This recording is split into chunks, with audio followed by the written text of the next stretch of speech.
तिला जर टच केला ना उभा चिरेन.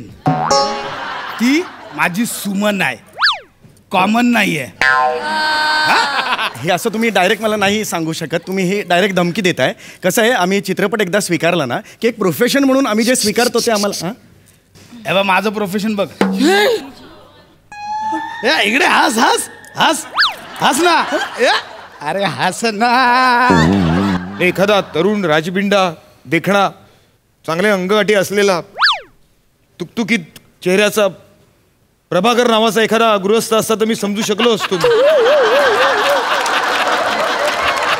म्हणजे त्याला बघता क्षणी कुठली मुलगी प्रेमात पडू शकते समजू शकतो. अरे ज्या माणसाचं सई तामणकरांबरोबर प्लॅटॉनिक चालतं तिथे हिचं तुम्ही काय घेऊन बसला. तो मान्य करायला हवं, जे आहे ते आहे, फॅक्ट आहे. अगं तो आहे ना तसा लव्ह ॲट फर्स्ट साईट वाला तो आहे. अरे पण माझ्यावर